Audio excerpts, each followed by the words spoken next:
ദൈവനാമം മഹത്വപ്പെടട്ടെ. കർത്താവിൽ പ്രിയ വിശ്വാസിനിയും വിശ്വാസികളുടെ സമൂഹമായ കുഞ്ഞുങ്ങളെ, നിങ്ങളേവരെയും വീണ്ടും വരുമെന്ന് അരുളിച്ചത് നമ്മുടെ പാപങ്ങളെ ഏറ്റെടുത്തുകൊണ്ട് ക്രൂശ് സ്വീകരിച്ച് 3-ാം ദിവസം ഉയർത്തെഴുന്നേറ്റ് 40-ാം ദിവസം സ്വർഗ്ഗാരോഹണം ചെയ്ത നമ്മുടെ കർത്താവായ യേശു ക്രിസ്തുവിൻ്റെ നാമത്തിൽ വളരെ വിനീതമായി പ്രഭാതവചനത്തിലേക്ക് സ്വാഗതം ചെയ്യുന്നു. ഇന്നത്തെ ധ്യാന വിഷയം എന്നത് കന്യമറിയാമിൻ്റെ ജീവിതത്തിൽ വാൾ ഏറ്റതുപോലെ ദുഃഖമുണ്ടായത് എപ്പോൾ ഒക്കെ ആണ് എന്നാണ്. കന്യമറിയാമിൻ്റെ ജീവിതത്തിൽ വാൾ കുത്തിയതുപോലെയുള്ള ദുഃഖങ്ങൾ സപ്ത ദുഃഖങ്ങൾ ആണ്. ക്രൈസ്തവ സഭ പാരമ്പര്യത്തിൽ പറഞ്ഞു വരുന്നത് 7 ദുഃഖങ്ങൾ വിശുദ്ധ കന്യമറിയാമിന് ഉണ്ടായി എന്നാണ്.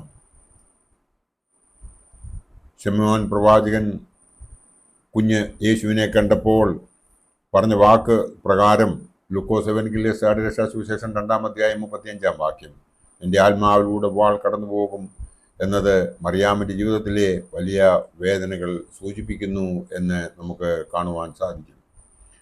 അവയിൽ ആദ്യത്തേത് ശിമ്യോൻ പ്രവാചകൻ്റെ പ്രവചനമാണ്.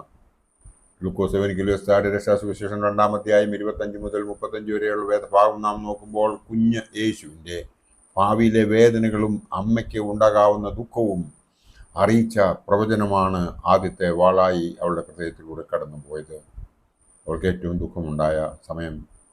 രണ്ടാമത്തത് ഈജിപ്തിലേക്കുള്ള ആ രക്ഷാപലായനമാണ്. മത്തായി ശ്ലീഹായുടെ രക്ഷാസുവിശേഷം 2-ാം അധ്യായം 13 മുതൽ 15 വരെയുള്ള വേദഭാഗം നാം നോക്കുമ്പോൾ അതിൽ ഹെരോദാസ് രാജാവിൻ്റെ കൊലപാതക ഭീഷണി മൂലം കുഞ്ഞിനെ കൊണ്ട് മറിയാം, യോസേപ്പ് എന്നിവർ രാത്രിയിൽ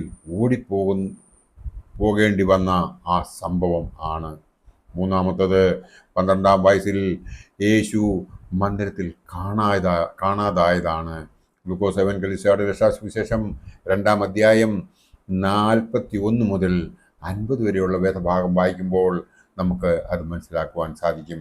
3 ദിവസം മുഴുവൻ കുഞ്ഞിനെ കണ്ടെത്താനാകാതെ അനുഭവിച്ച മാതാവിൻ്റെ ആ വേദന. നാലാമത്തത് കാൽവറിയിലേക്കുള്ള വഴിയിൽ കന്യക മകനുമായി കണ്ടുമുട്ടിയ ആ ഒരു അവസ്ഥ. ലൂക്കോസ് എവൻഗേലിസ്റ്റ് രക്ഷാസുവിശേഷം 23-ാം അധ്യായം 27 മുതൽ 31 വരെയുള്ള വേദഭാഗം വായിക്കുമ്പോൾ നമുക്ക് മനസ്സിലാകുന്നത് ക്രൂശിലേക്ക് ചുമന്ന് പോകുന്ന ക്രൂശ് ചുമന്നുകൊണ്ട് പോകുന്ന മകനെ കണ്ടപ്പോഴുണ്ടായ അസഹനീയമായ ആ മാതാവിൻ്റെ വേദന. അഞ്ചാമത്തത് ക്രൂശിൽ യേശുവിൻ്റെ മരണം. അതായത് യോഹന്നാൻ ശ്ലീഹായുടെ രക്ഷാസുവിശേഷം 19-ാം അധ്യായം 25 മുതൽ 30 വരെയുള്ള ഭാഗം വായിക്കുമ്പോൾ മകൻ്റെ ക്രൂശ് മരണം സ്വന്തം കണ്ണുകൾ കൊണ്ട് കാണേണ്ടി വന്നത്. ആ രക്തത്തിൽ കുളിച്ചു കിടക്കുന്ന മകനെ, അവൻ്റെ വേദന അനുഭവിക്കുന്ന ആ അവസ്ഥ കണ്ട് അമ്മ തകർന്നു പോയതായി നമുക്ക് കാണുവാൻ സാധിക്കും. ആറാമത്തേത് ക്രൂശിൽ നിന്ന് യേശുവിൻ്റെ ശരീരം സ്വീകരിക്കുന്നതാണ്.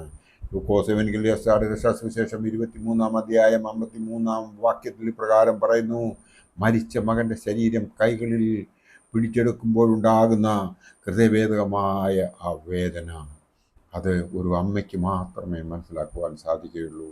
തൻ്റെ മടിയിൽ തൻ്റെ ഉദരത്തിൽ 9 മാസം വഹിച്ച ആ കുഞ്ഞ്, തൻ്റെ മടിയിൽ കിടന്ന് താലോലിച്ച ആ കുഞ്ഞ്, അതിനോടൊപ്പം അവൻ്റെ ഓരോ കൈ വളർന്നോ കാൽ വളർന്നോ എന്ന് നോക്കി അവൻ്റെ 33 വയസ്സ് വരെ വളർത്തിയ ആ അമ്മ ആ മകനോടൊപ്പം നടന്ന ഓരോ കാര്യങ്ങളും ആ അവസരത്തിൽ അമ്മയ്ക്ക് ഓർമ്മ വരും.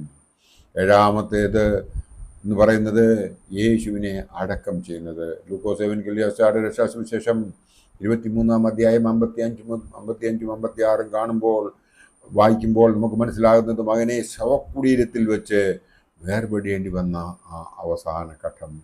ഒന്നാലോചിച്ച് നോക്കിയേ, യൗവനയുക്തനായ ഒരു മകനെ തൻ്റെ അമ്മ കേവലം 46 വയസ്സ് കാണുകയുള്ളൂ അന്ന്. കാരണം വേദപണ്ഡിതന്മാരുടെ അഭിപ്രായം അനുസരിച്ച്, ആദിപിതാക്കന്മാരുടെ വാമൊഴികൾ അനുസരിച്ച് അന്ന് കന്യമറിയാമിന് 46 വയസ്സാകാനാണ് സാധ്യത. അതിനുശേഷം, അതായത് കർത്താവിൻ്റെ മരണത്തിന് ശേഷം 5 വർഷം കൂടി കന്യമറിയാം ജീവിച്ചിരുന്നു എന്നാണ് വേദപണ്ഡിതന്മാർ പറയുന്നതും ആദിപിതാക്കന്മാരുടെ വാവൊഴിയിൽ നിന്നും മനസ്സിലായിട്ടുള്ളതും. അതിന് പ്രകാരം നമ്മൾ നോക്കുമ്പോൾ നമുക്ക് മനസ്സിലാകുന്നതായ ഒരു കാര്യമുണ്ട്. വിശുദ്ധ കന്യമറിയാമിനോട് ആ ശിമ്യോനും ഹന്നായും ദേവാലയ പ്രവേശനത്തിന് വേണ്ടിയിട്ട് കുഞ്ഞിനെയും കൊണ്ട് ചെല്ലുന്ന യൗസേപ്പ് പിതാവും കന്യമറിയാമിനോടും പറയുന്ന ആ ഭാഗം, അതായത് ശിമ്യോൻ പറഞ്ഞ ആ ഭാഗം, എൻ്റെ ഹൃദയത്തിൽ കൂടി ഒരു വാൾ കടക്കുമെന്ന്. ആ വാൾ കടക്കുമെന്ന് പറഞ്ഞത്, ആ പറഞ്ഞപ്പോൾ തന്നെ അവൾ ഞെട്ടി. ആ പറഞ്ഞപ്പോൾ തന്നെ അവളുടെ ഹൃദയത്തിൽ കൂടി ഒരു വാൾ കടന്നുപോയി എന്നുള്ള വിവരം നമുക്ക് എവർക്കും അറിയാം. അതിനുശേഷം പിന്നീടുണ്ടായ 6 കാര്യങ്ങളാണ് ഞാനിപ്പോൾ ഇവിടെ എടുത്തു പറഞ്ഞത്.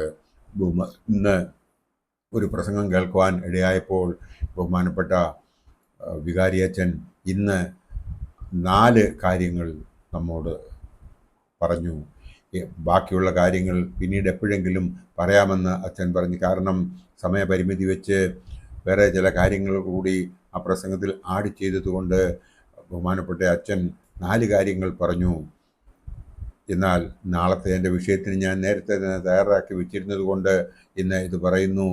അച്ഛന് 7 കാര്യങ്ങൾ തന്നെ പറയുവാൻ സമയം ലഭിച്ചില്ല, ആയതിനാൽ പറഞ്ഞില്ല, പിന്നീട് ഒരിക്കൽ പറയാമെന്ന് പറഞ്ഞു. അപ്പോഴാണ് ഞാൻ ഇന്ന് തയ്യാറാക്കി വെച്ചിരുന്ന ഈ വേദഭാഗം ഓർത്തതും ഇപ്പോൾ അത് ഇവിടെ ഇടുന്നതും. ബഹുമാനപ്പെട്ട അച്ഛൻ എന്നെ ആ കാര്യം ഓർപ്പിക്കുകയും എനിക്ക് പ്രചോദനം തരികയും ചെയ്തതിൽ ഞാൻ ബഹുമാനപ്പെട്ട അച്ഛനോടുള്ള എൻ്റെ കൃതജ്ഞമായ നന്ദി ഈ അവസരത്തിൽ അറിയിച്ചുകൊണ്ട് ദൈവനാമത്തിൽ ഞാൻ ഇത് ഇവിടെ സമർപ്പിക്കുന്നു. ദൈവം നമ്മളെ എല്ലാവരെയും അനുഗ്രഹിക്കട്ടെ. എൻ്റെ വാക്കുകൾ ഇവിടെ ഉപസംഹരിക്കട്ടെ.